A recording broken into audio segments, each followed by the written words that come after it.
नमस्कार। Vision RS YouTube channel के Rajasthan current affair revision के 5वें वीडियो में आपका हार्दिक स्वागत है। इसके पहले 4 वीडियोज करंट अफेयर्स की प्लेलिस्ट में आपको मिल जाएंगे, जो कि राजस्थान पुलिस व दिल्ली पुलिस से संबंधित जो करंट अफेयर्स है राजस्थान का, उसके रिवीजन से जुड़े हुए हैं।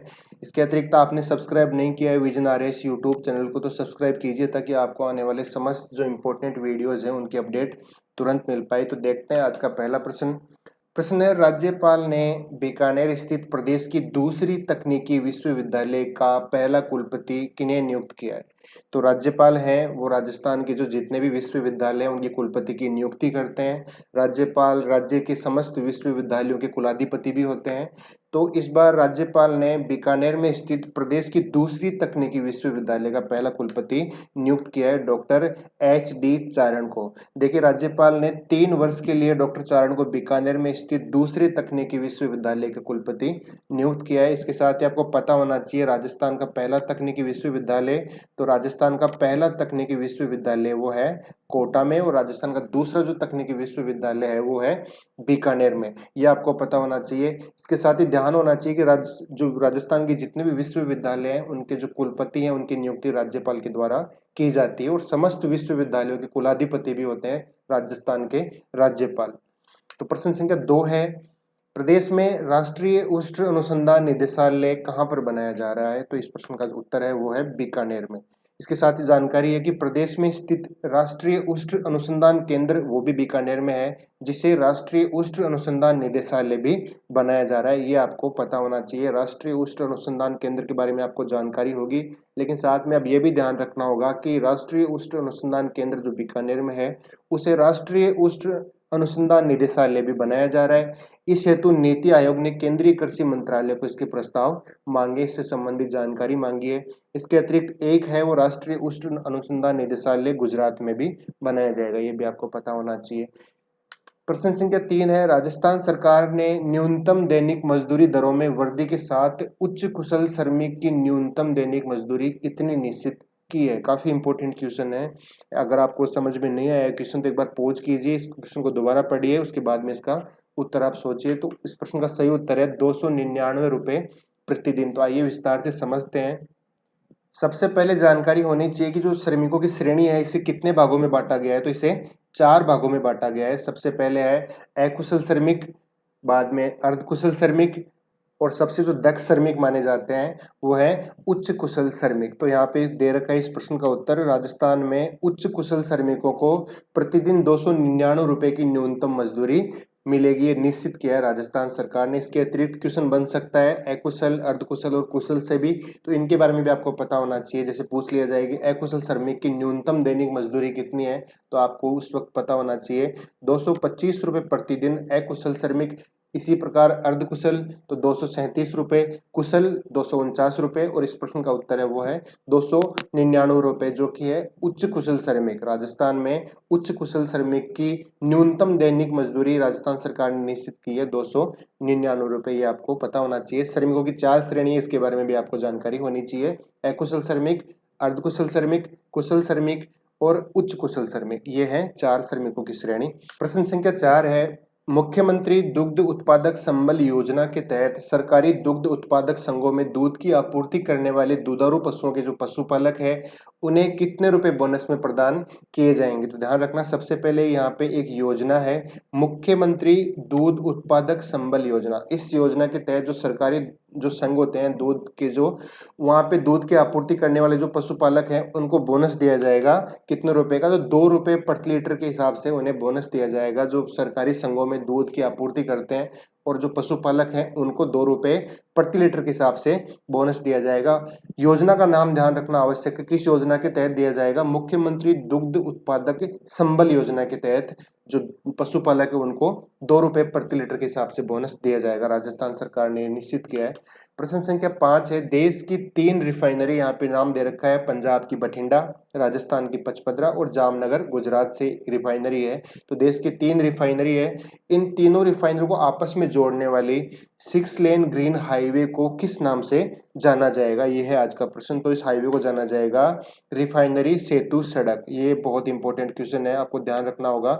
रिफाइनरी सेतु सड़क के नाम से जाना जाएगा देश की 3 रिफाइनरी बठिंडा, पचपदरा और जामनगर को आपस में जोड़ने वाली 6 लेन ग्रीन हाईवे। ये भी आप ध्यान रख सकते हो, 6 लेन ग्रीन हाईवे है। अब इसमें एक और फैक्ट सबसे इंपॉर्टेंट सामने निकल के आता है, वो है जो रिफाइनरी सेतु सड़क है उसका निर्माण किसके तहत किया जाएगा, भारतमाला प्रोजेक्ट के तहत रिफाइनरी सेतु सड़क का निर्माण किया जाएगा। ये भी बहुत इंपॉर्टेंट क्वेश्चन यहाँ पे बन सकता है, तो उसके बारे में भी आपको पता होना चाहिए। प्रश्न की व्याख्या देखिए, भारतमाला प्रोजेक्ट के तहत तैयार होने वाली रिफाइनरी सेतु सड़क जो है पंजाब की बठिंडा, राजस्थान की पचपदरा व गुजरात की जामनगर रिफाइनरी को आपस में सीधे जोड़ेगी। इस रोड की खासियत यह है कि इस रोड के दोनों ओर दीवार होगी व गति अवरोधक भी नहीं होंगे, जिसकी मुख्य वजह है कि वाहनों को तेज गति से यहाँ पे चलने दिया जाएगा। इसलिए जो किसी प्रकार का अवरोध है, चाहे वो आवारा पशु है, वो रोड पे ना आए, इसलिए दीवार सुनिश्चित की जाएगी। साथ में जो अवरोधक होते हैं, गति अवरोधक जिन्हें ब्रेकर बोलते हैं, वो भी इस पूरी रोड पे कहीं पे भी नहीं होगा। 6 लेन ग्रीन हाईवे ये होगा, जो कि देश की 3 महत्वपूर्ण रिफाइनरी, राजस्थान की पचपदरा है, इसका आपको पता होना चाहिए राजस्थान के दृष्टिकोण से। बाकी जो बठिंडा है वो पंजाब में रिफाइनरी है, जामनगर गुजरात में एक महत्वपूर्ण तेल रिफाइनरी है। इनको जोड़ा जाएगा रिफाइनरी सेतु सड़क के माध्यम से।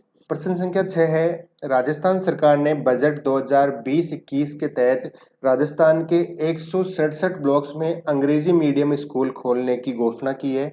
तो वो किस नाम से खोले जाएंगे, ये अपना क्वेश्चन है कि जो अंग्रेजी मीडियम स्कूल 167 ब्लॉक्स में खोले जाएंगे, उन स्कूल को किस नाम से जाना जाएगा, जिसके खोलने की घोषणा राजस्थान सरकार ने बजट 2020-21 में की। इस प्रश्न का उत्तर है महात्मा गांधी अंग्रेजी मीडियम स्कूल, इस नाम से जाना जाएगा। ये देख सकते हो आप, एक मॉडल स्कूल है, इसके तहत 167 ब्लॉक्स में महात्मा गांधी अंग्रेजी मीडियम स्कूल की स्थापना की जाएगी राजस्थान सरकार के द्वारा, और राजस्थान सरकार ने बजट 2020-21 में इसका प्रावधान रखा है, तो ये आपको पता होना चाहिए।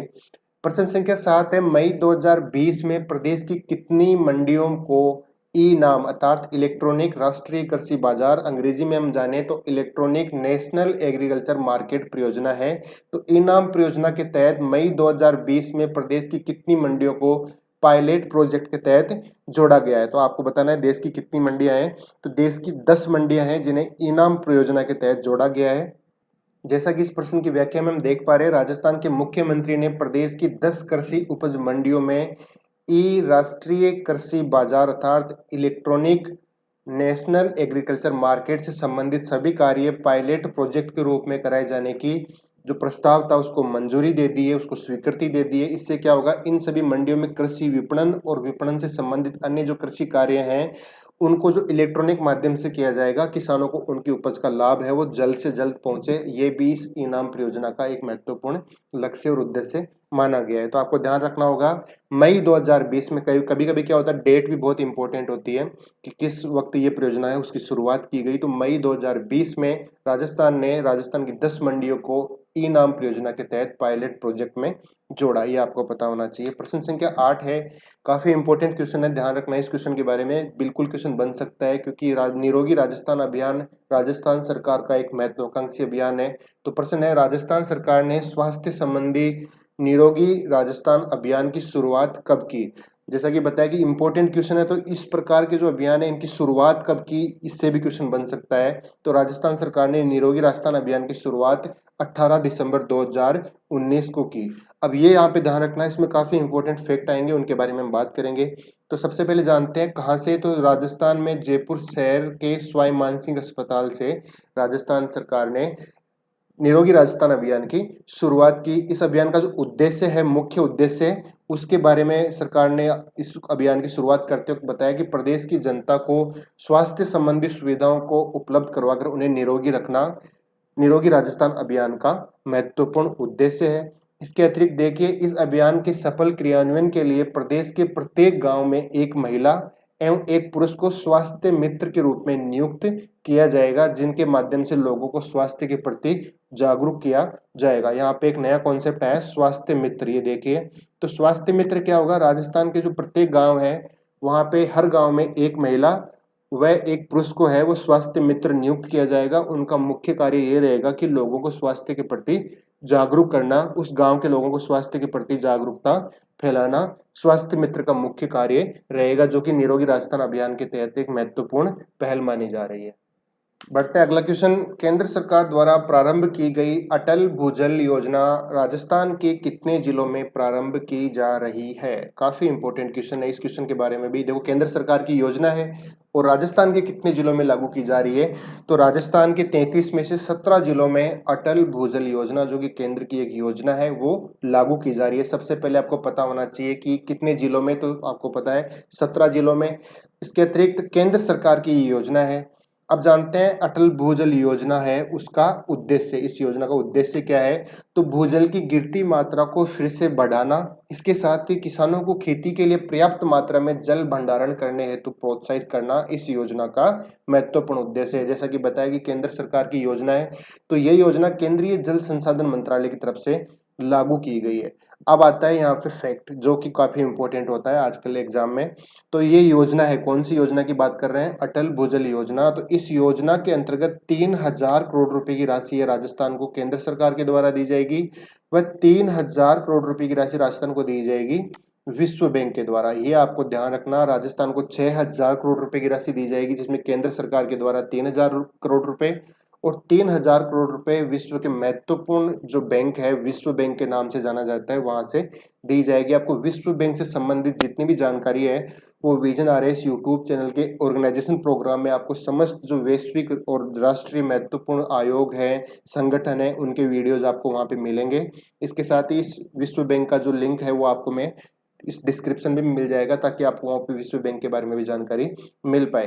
तो इस प्रश्न से संबंधित जानकारियां वो है कि 17 जिलों को आपको ध्यान रखना होगा जहां पे अटल भूजल योजना लागू की जा रही है। अब ये स्वाभाविक है कि 17 जिले कौन से हैं जहां पे भूजल स्तर है वो बहुत ही नीचे जा चुका है, या फिर वहां पे पानी या फिर पेयजल की समस्या बहुत ज्यादा है। ऐसे 17 जिलों को राजस्थान के 33 जिलों में से चिन्हित किया है केंद्र सरकार ने, जहां पे अटल भूजल योजना लागू की जाएगी। केंद्र सरकार का और विश्व बैंक के बारे में जो 3-3000 करोड़ रुपए का हिस्सा है उसको फैक्चुअल आपको ध्यान रखना होगा।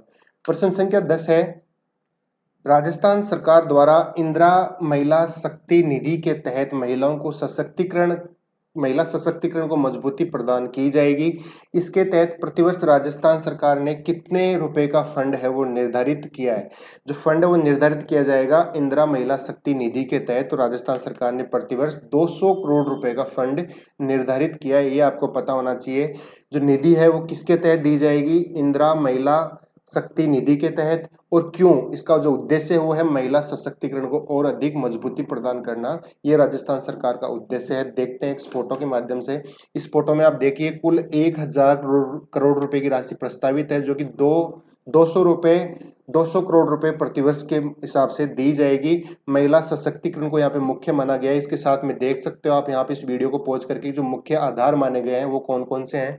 तो महिलाओं को उद्यम स्थापना हेतु सहयोग, आधुनिक अनुसंधान हेतु सहायता, कौशल विकास हेतु प्रशिक्षण, जागरूकता हेतु शिक्षा और पीड़ित महिलाओं के पुनर्वास और उनसे संबंधित जो गतिविधियां हैं उनके लिए इंदिरा महिला शक्ति निधि के तहत राजस्थान सरकार के द्वारा 1000 करोड़ का फंड निर्धारित किया गया है, जिसमें 200 जो करोड़ रुपए हैं वो प्रतिवर्ष इन महिलाओं को दिए जाएंगे, महिला सशक्तिकरण को और अधिक मजबूत करने के लिए। राजस्थान के मुख्यमंत्री ने इस योजना की है वो शुरुआत की थी। तो ये था आज का महत्वपूर्ण करंट अफेयर, जो कि पिछले कुछ महीनों से संबंधित है, जो कि निश्चित रूप से एग्जाम में पूछे जाने की ज्यादा से ज्यादा संभावना है। इन सभी क्वेश्चंस को हम डिटेल में हम सोल्व करते हैं, ताकि 10 क्वेश्चन में हम कम से कम 30-40 अलग अलग प्रकार के क्वेश्चन को डिस्कस कर पाते हैं। तो इस चैनल को सब्सक्राइब कीजिए, ताकि आपको इस प्रकार के आने वाले समस्त वीडियो है वो तुरंत मिल पाए। इसके अतिरिक्त विजन आरएस यूट्यूब चैनल पर है, वो आपको और भी वीडियो जो संबंधित है टेस्ट सीरीज से, राजस्थान करंट अफेयर की रिविजन से, और जो सामान्य अध्ययन के जो वीडियोज हैं वो भी आपको इस यूट्यूब चैनल पर मिलेंगे। साथ ही इस वीडियोज की पीडीएफ फाइल भी आपको मिल पाएगी, जिससे कि आपको इस डाउनलोड करके इसको शॉर्ट फॉर्म में भी पढ़ सकते हो। Thanks for watching this video and YouTube channel.